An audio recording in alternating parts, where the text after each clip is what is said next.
Welcome back to another episode of Infidelity Tales Lab. We're thankful for your continued viewership. Before we begin, tell us, where in the world are you watching from? We love knowing our global reach. Now, let's dive into today's story. Chapter 1, Homebound.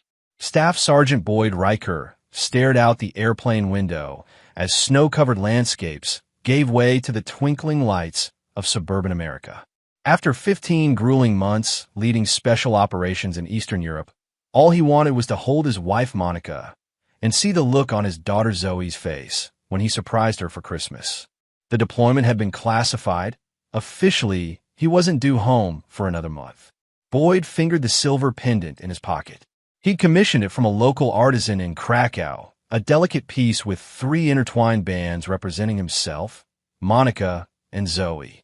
20 years of marriage hadn't dimmed his love for Monica, even through the strain of multiple deployments. "You look like a man with somewhere important to be," said the older gentleman beside him. Boyd smiled. "Home. 15 months away. Surprising my family for Christmas. Military." When Boyd nodded, the man extended his hand. "Frank Pearson. My son served 2 tours in Afghanistan. Thank you for your service." They chatted as the plane descended. Frank was a retired judge who spoke of his children with pride, particularly his son who had struggled after returning from combat. "Family's everything," Frank said.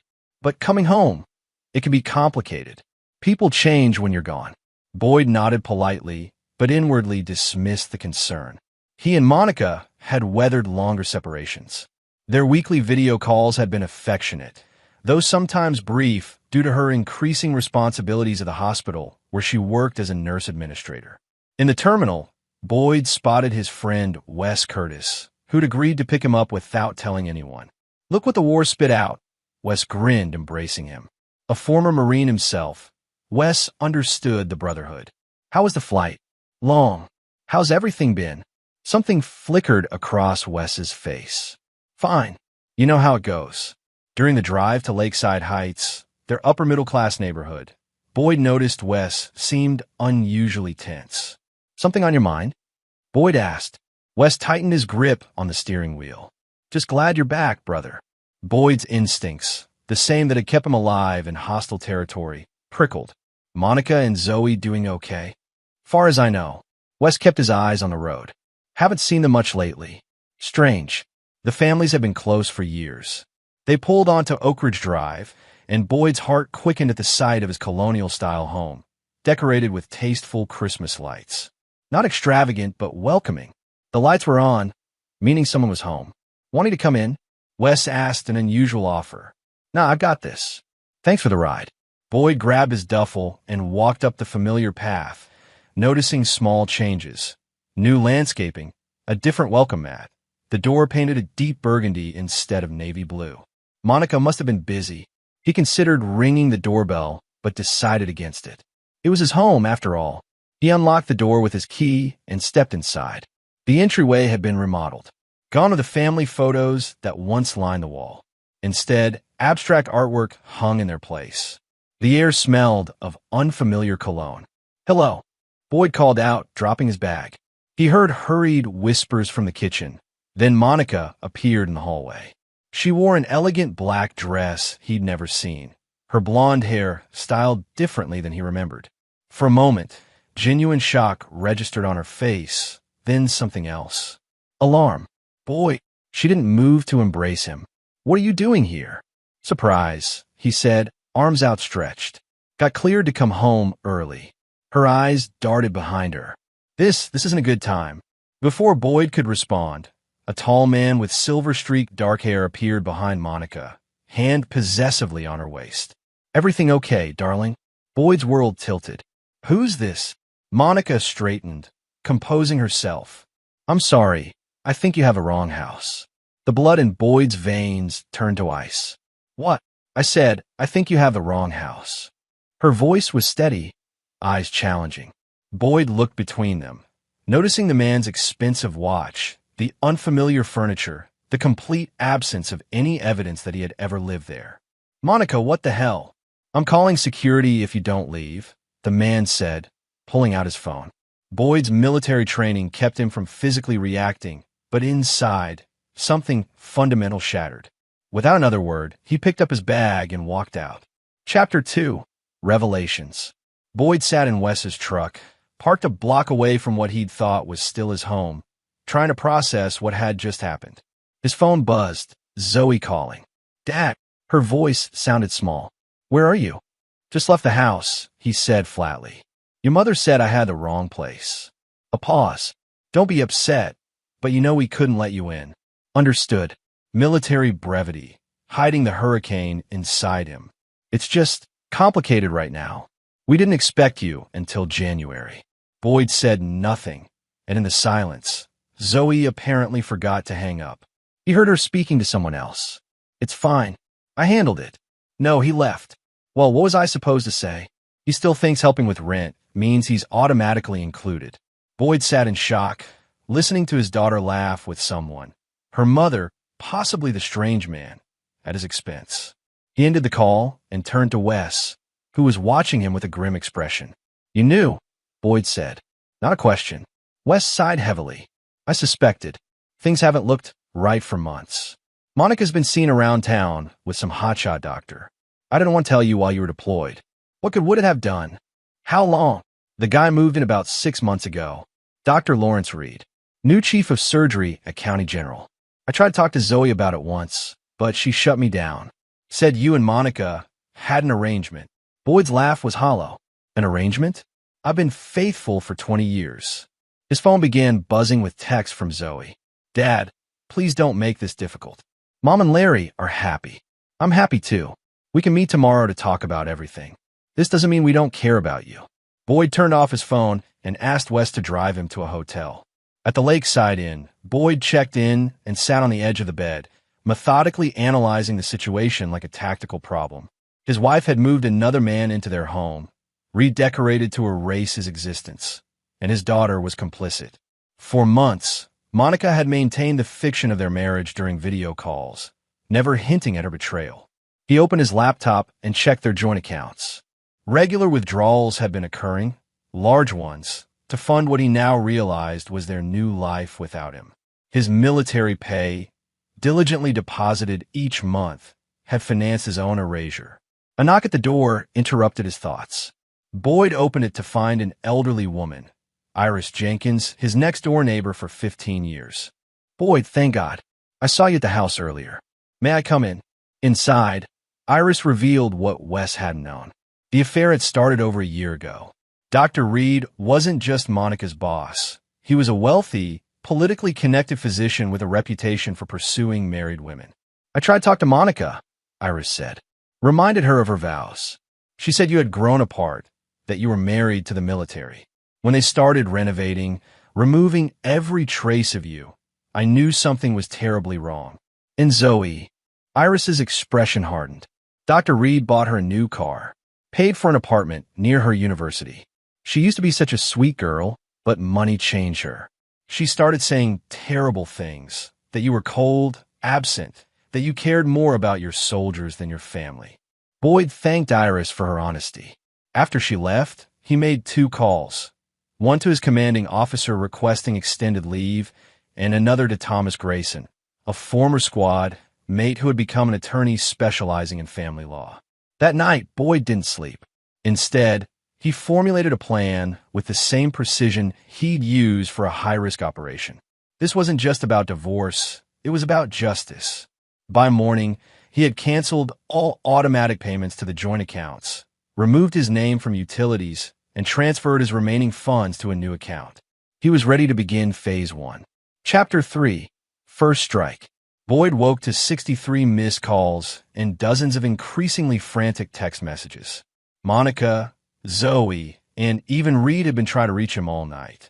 The mortgage payment had been due, credit cards were declining, and the utilities were scheduled for disconnection. "Where are you?" Monica had texted. "We need to talk about this like adults." "Dad, this is so immature," came Zoe's message. "Mom is really upset." Boyd deleted them all and met Thomas Grayson for breakfast at a diner across town. "What you're describing is criminal," Thomas said after hearing the full story. "They've effectively stolen from you, committed identity fraud using your information, and potentially violated military spouse benefits regulations. I don't want a messy court battle, Boyd said. I want surgical precision. Thomas's smile was wolfish. Then let's start with the house. You purchased it before the marriage, correct? Boyd nodded. It was my grandfather's inheritance. Monica's name was added to the deed later. Good.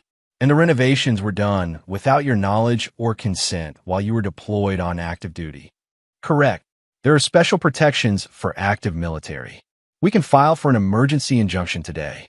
They'll be legally prohibited from selling assets or making further changes to the property.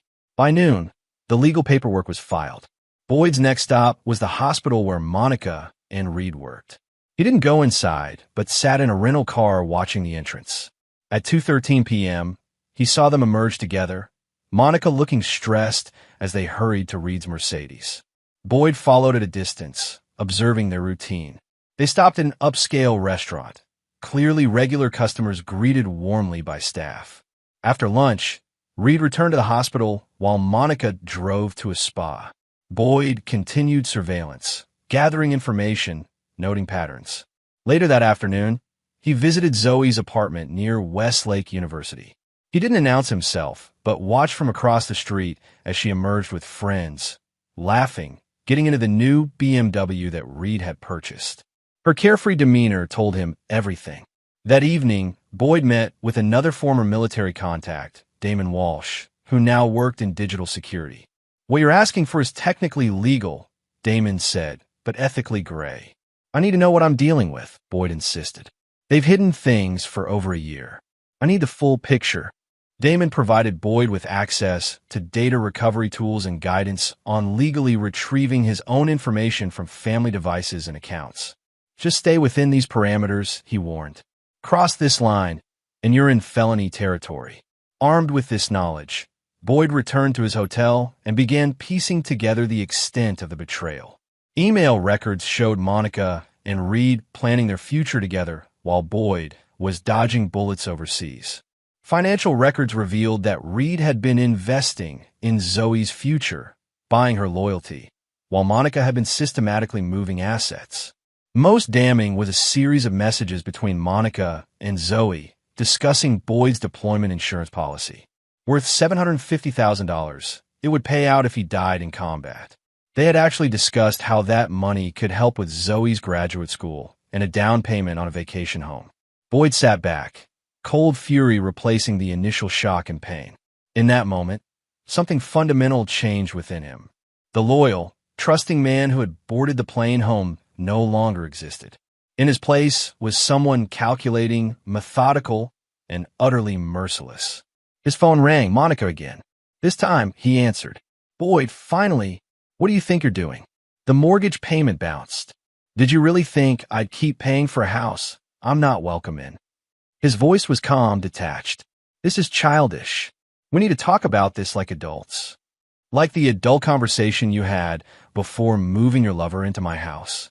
Or the adult way you discussed spending my death benefits with our daughter. Silence. Then, you've been spying on us? No, Monica. I've been gathering evidence. There's a difference. Boyd, please. An officer will be serving you papers tomorrow. I suggest you find somewhere else to live. You have 48 hours before the utilities are shut off permanently. You can't do this. Where are we supposed to go? That sounds like a question for your chief of surgery. I hear he's quite wealthy. He ended the call and blocked her number. Next, he sent a simple text to Zoe. Your tuition payment for next semester has been canceled. Your car insurance has been terminated. You made your choice. Live with it. He blocked her number too, then called Wes. It's done, Boyd said. Phase 1 complete. You okay? Wes asked. No, Boyd replied honestly. But I will be. This is just the beginning. Chapter 4, Gathering Intel. Over the next week, Boyd operated from a tactical command center he'd established in a rented studio apartment paid for in cash. Walls covered with information, financial records, photographs, timelines, resembled the intelligence operations he'd run overseas. The difference? This time, his targets were his own family. Thomas Grayson arrived with updates. The emergency injunction was granted. They can't sell the house or any major assets. Monica tried to empty the remaining joint accounts, but our freeze beat her by hours. How are they responding? Panic. Reed's attorney called mine, trying to negotiate. Apparently, they're staying at the Westlake Hotel, $600 a night. Reed's not as liquid as they thought. Much of his wealth is tied up in investments and property. Monica's discovering that her boyfriend isn't quite the white knight she imagined. Boyd nodded, unsurprised. And Zoe returned to student housing after her apartment lease was terminated.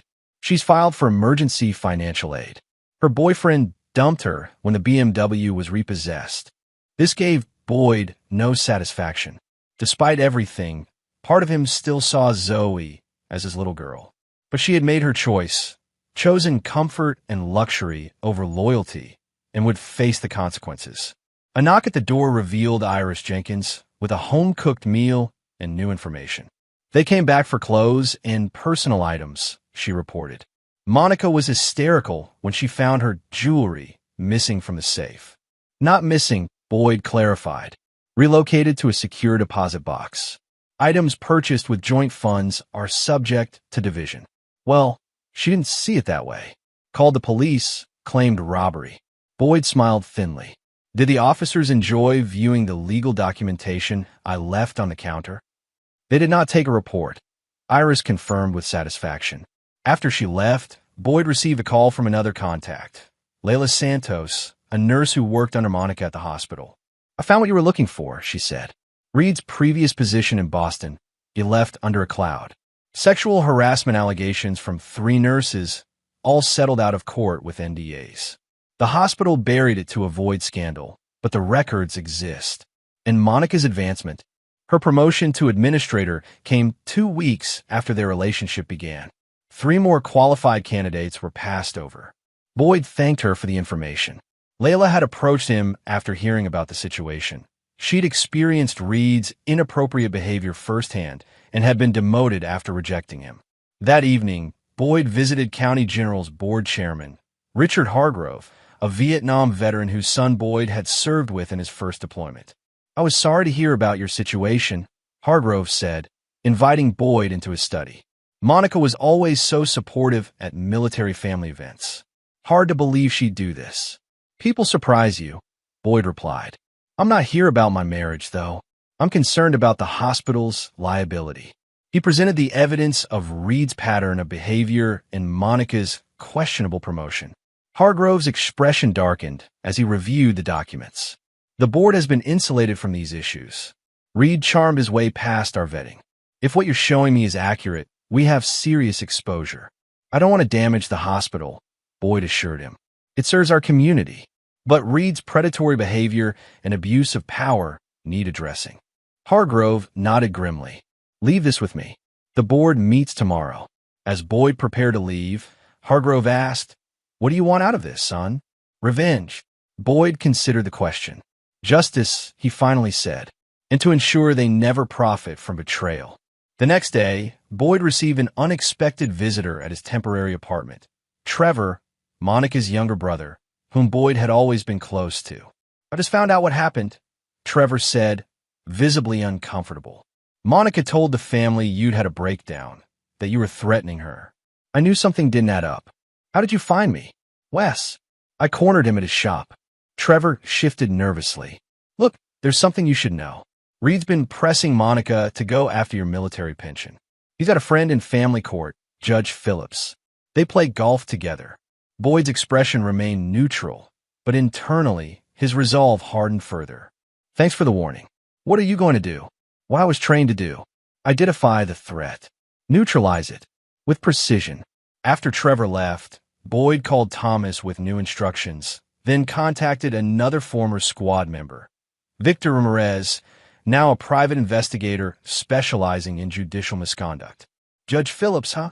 Victor said. Interesting timing. I've had my eye on him for a client. There's a pattern of favorable rulings for certain attorneys, including Reed's lawyer. Nothing concrete enough for the Judicial Review Board yet, but where there's smoke, find a fire, Boyd instructed. Whatever it costs. By week's end, Boyd had compiled dossiers on everyone involved in his systematic erasure. Not just Monica, Reed, and Zoe, But the contractors who had renovated his home, the bankers who had processed suspicious transactions, even Zoe's friends who had helped conceal the truth, each would face consequences proportionate to their involvement. Boyd wasn't interested in collateral damage, only precise, targeted justice that would leave no doubt about the cost of betrayal. Chapter 5. Counteroffensive. On day 12 of Boyd's campaign, Dr. Lawrence Reed was called to an emergency board meeting at County General. He arrived confident, unaware that Richard Hargrove had spent the week quietly interviewing staff and reviewing personnel records. Reed emerged 3 hours later, ashen-faced, security escort at his side, carrying a cardboard box of personal items. His surgical privileges had been suspended pending investigation.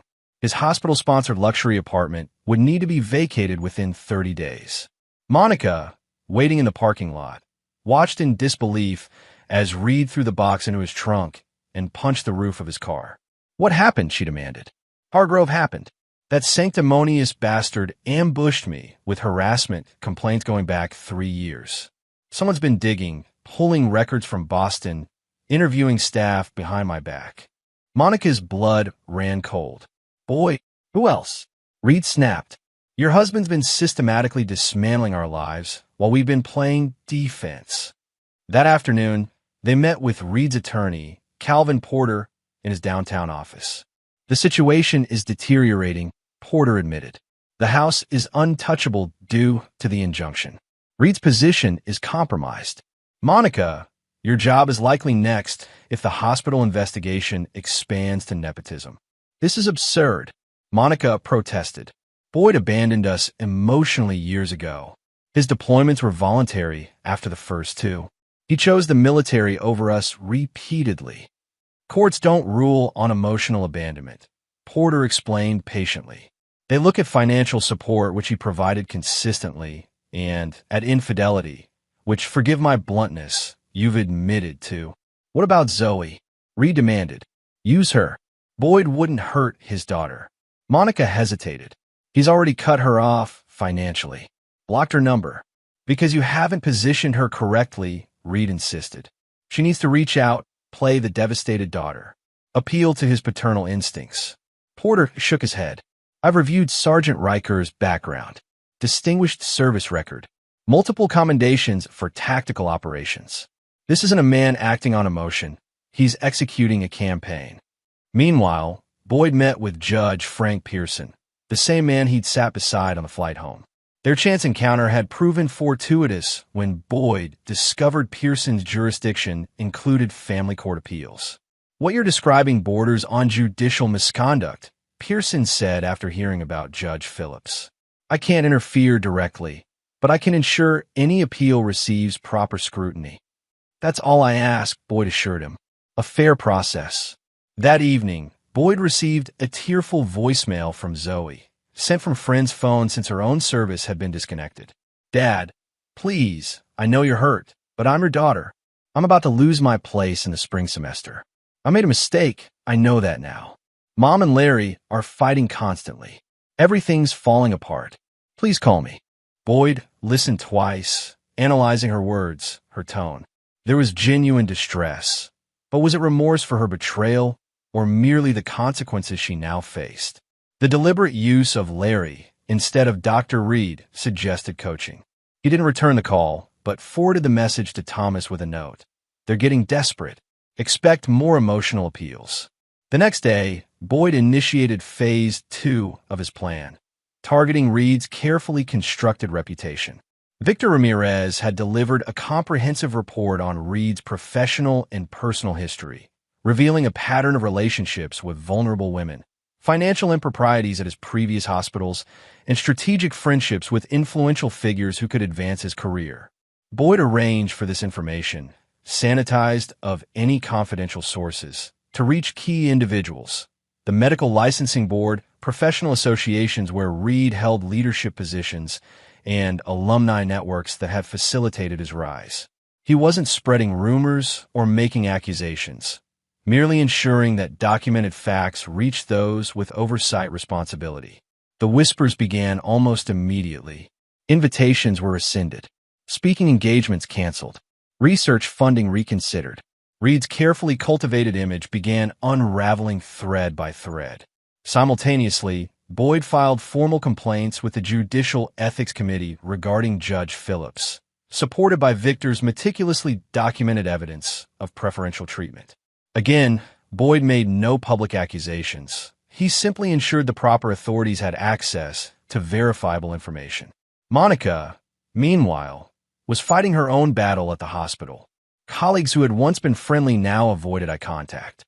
Her authority was questioned in meetings. An internal audit of administrative decisions during her tenure had been initiated. When she confronted a former friend in the cafeteria, demanding an explanation, the woman replied simply, "You chose the wrong man to betray, Monica. Boyd Riker served with my husband in Fallujah. He pulled 3 men from a burning Humvee under enemy fire.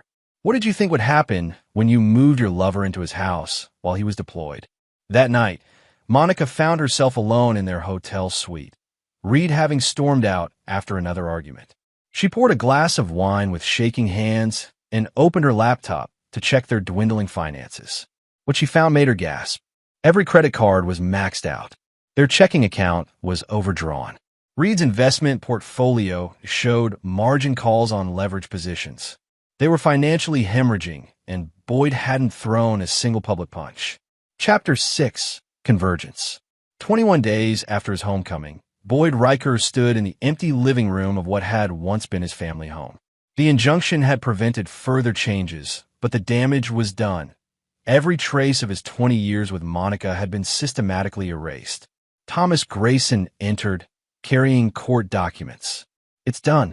Judge Phillips recused himself this morning after the Ethics Committee announced a formal investigation.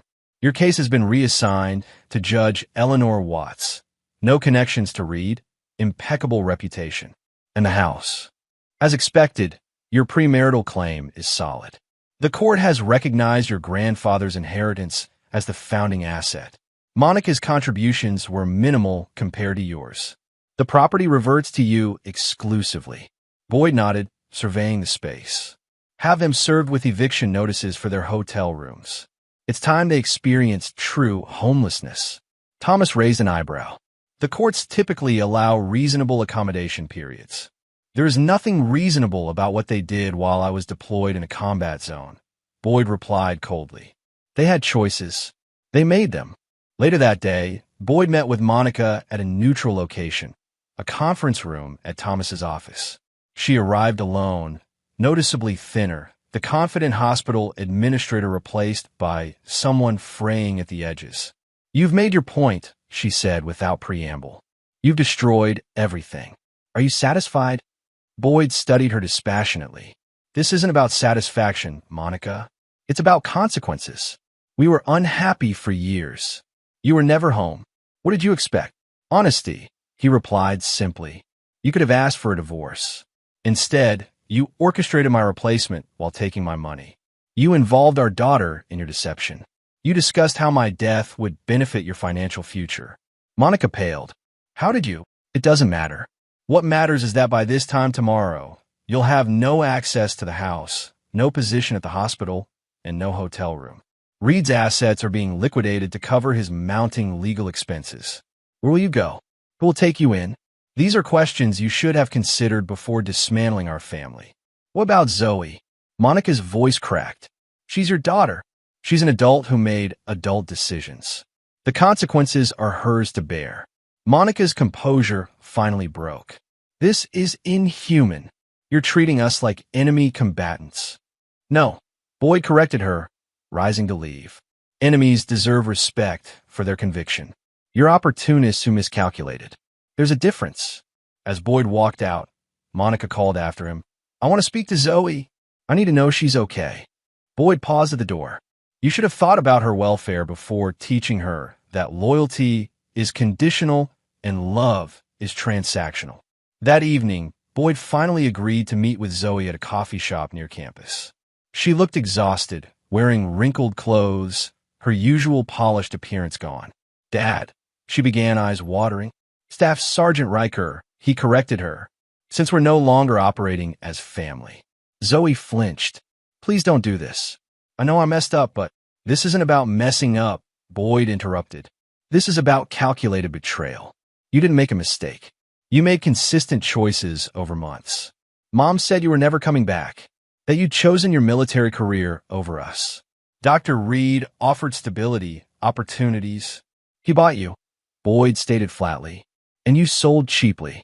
Tears spilled down Zoe's cheeks. What do you want from me? Nothing. That's the point. You've demonstrated what our relationship is worth to you. I'm simply honoring your valuation.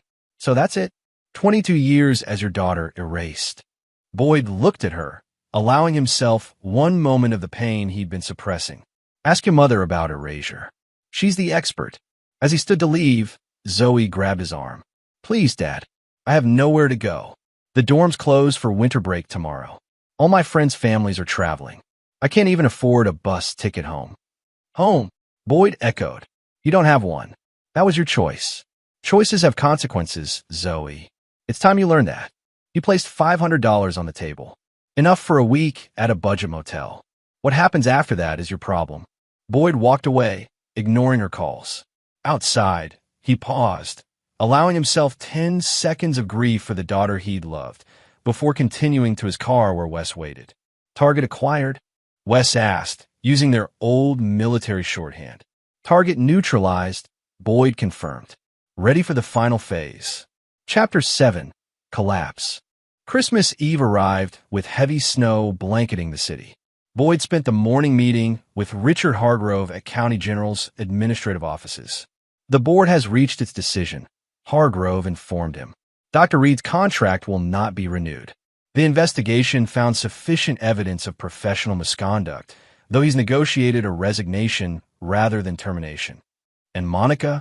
Administrative leave pending review. The nepotism case is clear-cut. Boyd nodded, gazing out at the hospital grounds where he had once met Monica for lunch dates during their happier years. Will the hospital survive the transition? I never wanted collateral damage. We'll recover, Hargrove assured him. Reed's departure creates an opportunity for genuine leadership. Sometimes systems need to be purged to heal. After leaving the hospital, Boyd drove to the courthouse where Victor Ramirez waited with updates. Judge Phillips' ethics investigation has expanded, Victor reported. 3 more cases have been flagged for irregular rulings, all involving Reed's attorney or associates. Phillips is taking an extended leave of absence. Any other matter? Victor handed over a thick envelope. Complete background on Reed. The man has reinvented himself several times. Changed his name from Lawrence Redmond in 2005 after personal bankruptcy. Before Boston, there were positions in Chicago and Phoenix. Both ended under murky circumstances. He's a climber who cuts ties when things get uncomfortable. Is he cutting ties now? Victor's smile was grim. Trying to. He's been making inquiries about positions in Seattle and San Diego. Updating his credentials, reaching out to contacts. Meanwhile, he's liquidating investments, even at a loss. Planning to abandon Monica, Boyd concluded, unsurprised. For what I've observed, they're barely speaking. She's been making her own contingency plans. Contacted her sister in Florida yesterday. Boyd thanked Victor and continued to his final meeting of the day, with Diane Littlefield, the federal prosecutor handling military benefit fraud cases. The evidence you've provided is compelling, Littlefield acknowledged, reviewing the files. Misrepresentation to obtain military-dependent benefits is a serious offense. Monica continued claiming benefits while clearly no longer functioning as your spouse. I'm not seeking criminal charges, Boyd clarified. Only accountability. That's commendable, but fraud against the government isn't something I can simply ignore. At minimum, she'll face financial penalties and restitution requirements. Boyd left the federal building as dusk fell, watching Christmas shoppers hurry along snowy sidewalks. Families together, carrying packages, laughing. A life he'd thought would be his again. His phone rang. Reed calling from an unknown number. Boyd answered without speaking. Riker? Don't hang up. Reed's voice was tightly controlled. I want to make a deal. I don't make deals with people who take what's mine. Look, this has gone far enough. You made your point. I'm prepared to compensate you for the disruption to your home life. Boyd actually laughed. You think this is about money? Everything's about money eventually, Reed replied. Name your price. What will it take for you to call off your campaign? 50,000? 100? I need this to end. It will end, Boyd assured him. Just not the way you hope. He ended the call and drove to his new apartment, a simple one-bedroom he'd leased after selling most of his possessions. Material things meant little to him now. The Spartan space contained only necessities, plus a wall covered with his strategic planning materials. Boyd methodically removed each document, each photograph, each timeline. The campaign was entering its final phase. The groundwork laid. He could now simply watch as the inevitable consequences unfolded. His doorbell rang. Unusual, since few people knew his location. Through the peephole, he saw Monica, alone, looking desperate. Boyd opened the door, but blocked the entrance. This is private property. You're not welcome here. Please, she whispered. 5 minutes. That's all I'm asking. Against his better judgment, Boyd allowed her inside. She stood awkwardly in the center of the room, taking in the Spartan surroundings. So this is where you've been orchestrating our destruction, she said. You destroyed yourself, Monica. I merely ensured you couldn't profit from it. She sank onto the single chair. Larry's leaving. He's accepted a position in Seattle. Without me. Boyd remained expressionless. Unsurprising. Is that all you have to say? 20 years together, and all I get is unsurprising? What did you expect? Sympathy? After you moved your lover into my house while I was deployed? After you discussed how my death would benefit your finances?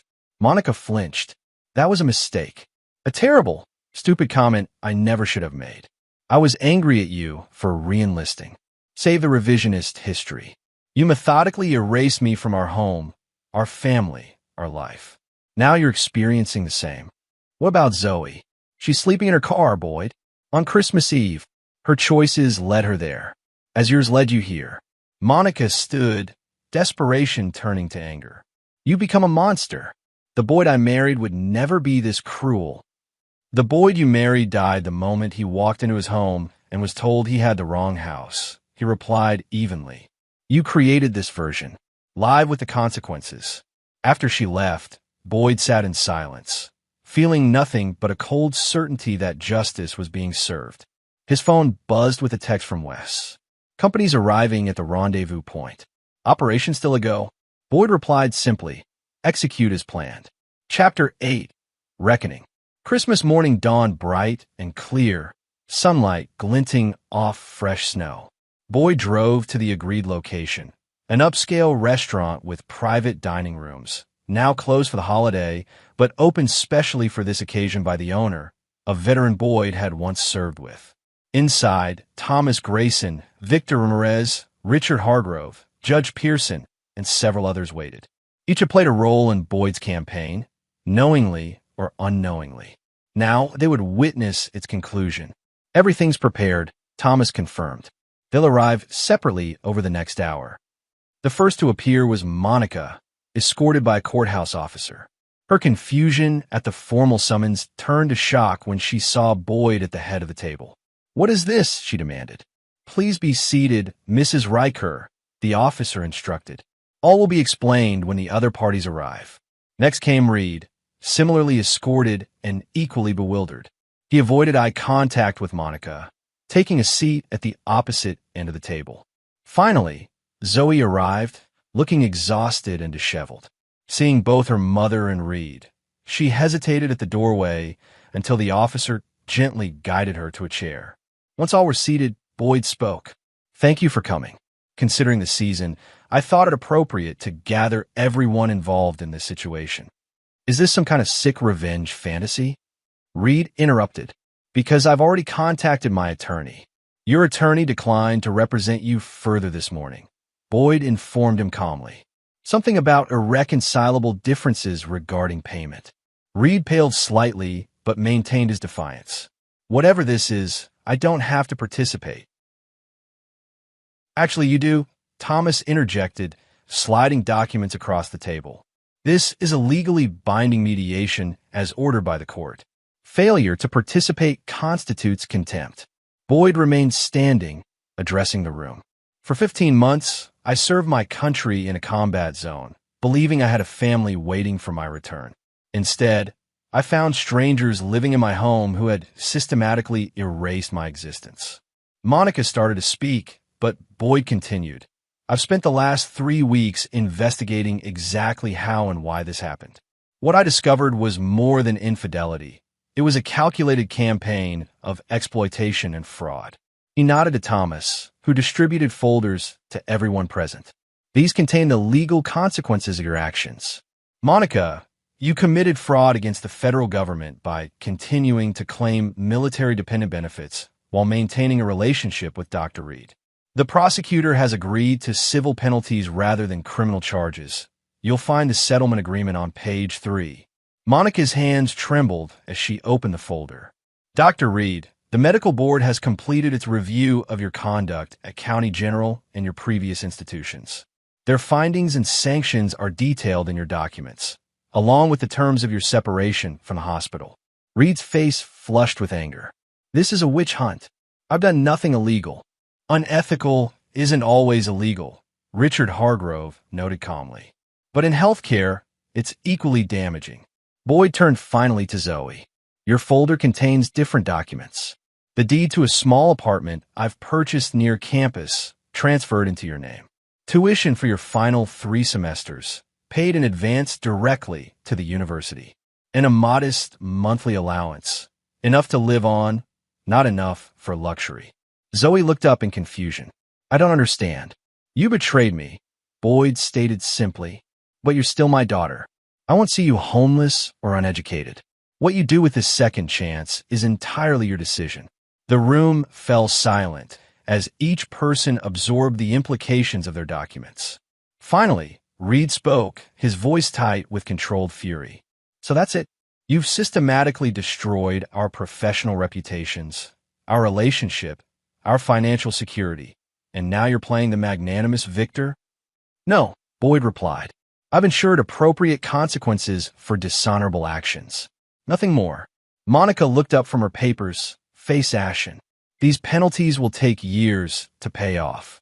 Yes, Boyd agreed. Approximately the same number of years I committed to our marriage while you were planning its dissolution. And what about you? She challenged. Do you face no consequences in this perfect justice system you've created? Boyd's expression softened slightly, the first crack in his armor. My consequences began the moment I walked into our home and was told I had the wrong house. I lost my family, my history, and my future in an instant. The difference is I didn't deserve my punishment. You earned yours.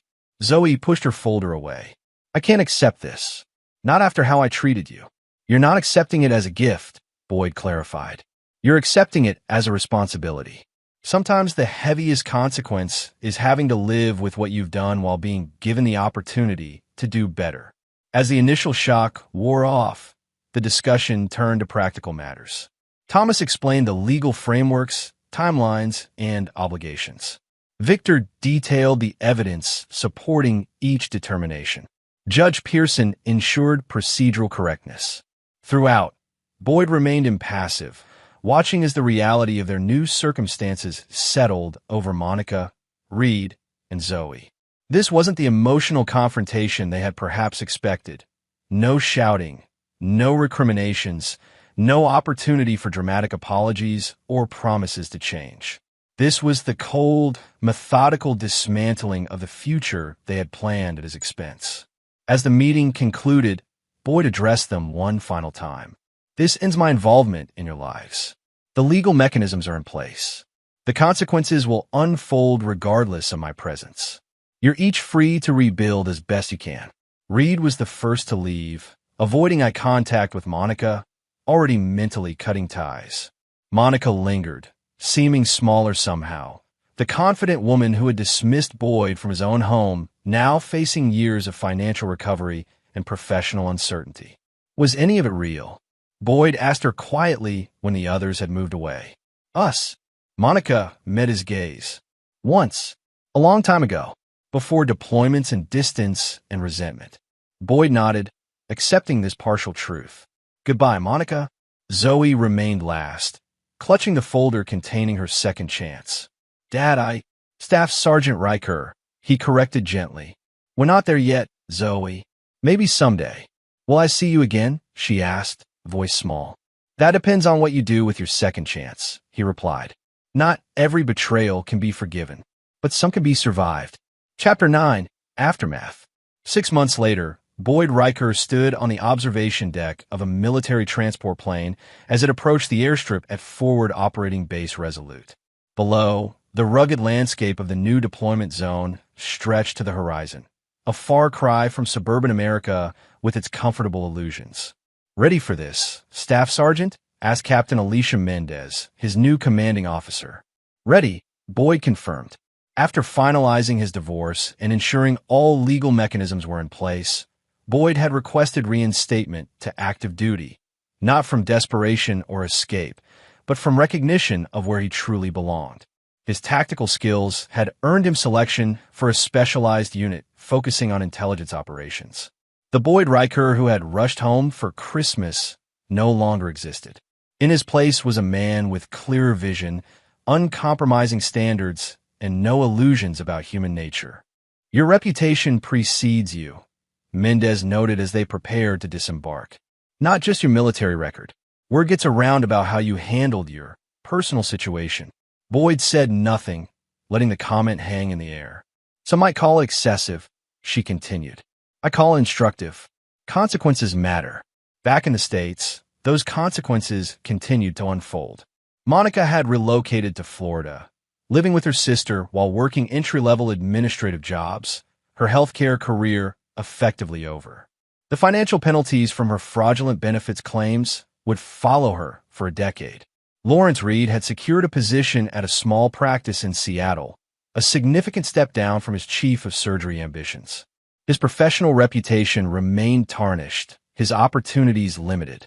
The carefully constructed facade that had attracted Monica had crumbled under scrutiny. And Zoe had made unexpected choices.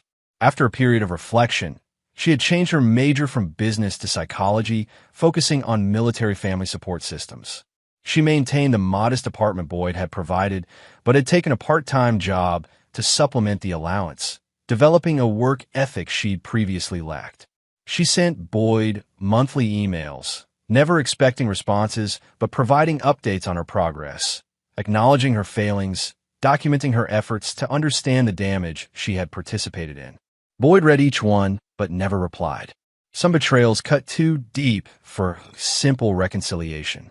The transport plane touched down with a jolt, bringing Boyd back to the present moment. As he gathered his gear, Wes Curtis appeared at the cargo bay, grinning. Look what the war spit back, Wes said, echoing their greeting from months ago. The two men embraced briefly. Wes had pulled strings to join Boyd's new unit, understanding his friend needed loyal people around him. How's civilian life? Boyd asked as they walked toward the base. Overrated, Wes replied. Too many people taking too much for granted. And Iris? How's she doing with the house? After reclaiming his property, Boyd had rented it at a nominal fee to Iris Jenkins, whose kindness had been a rare bright spot in the darkness. She maintained it beautifully, sending occasional photos of improvements she'd made to the garden. Thriving, Wes reported. Neighborhood watches her back. Nobody mentions Monica or Reed. As they reached the command center, Boyd received a notification, an email from Thomas Grayson with an unexpected update. Reed had abandoned Seattle, leaving behind mounting debts. He'd attempted to secure positions at 3 other hospitals, but background checks had revealed the pattern Boyd had exposed. Some actions created ripples that continued long after the initial stone had sunk from sight. That night, alone in his quarters, Boyd unpacked the few personal items he'd brought. Among them, a small silver pendant with 3 intertwined bands, the gift he'd never had the chance to give. He studied it briefly before placing it in a secure box with his will and other important documents. The man who had commissioned that pendant was gone, replaced by someone harder but clearer-eyed.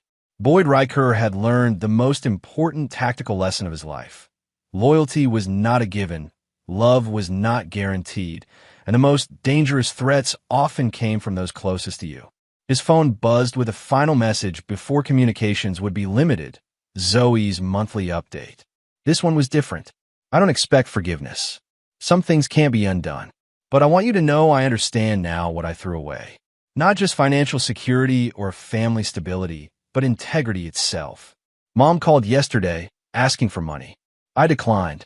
Some lessons I learned from you after all. Stay safe, wherever you are. Boyd read it twice, then deleted it without responding. Perhaps someday he would find room for reconciliation, but that day was not today.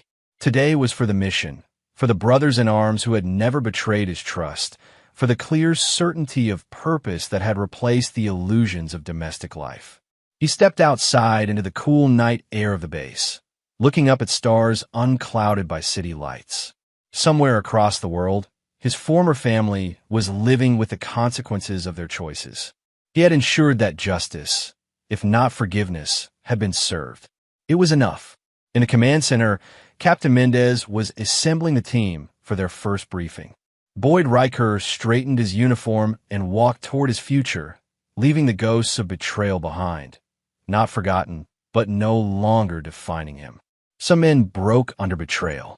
Others were forged by it into something stronger, more resolute, uncompromising.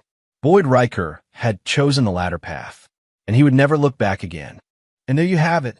Another story comes to an end. What did you think? I'd love to hear your thoughts in the comments below. If you enjoy this story, consider joining our community by subscribing. It means the world to us. For more stories like this one, check out the recommended videos on screen, and I'll see you there.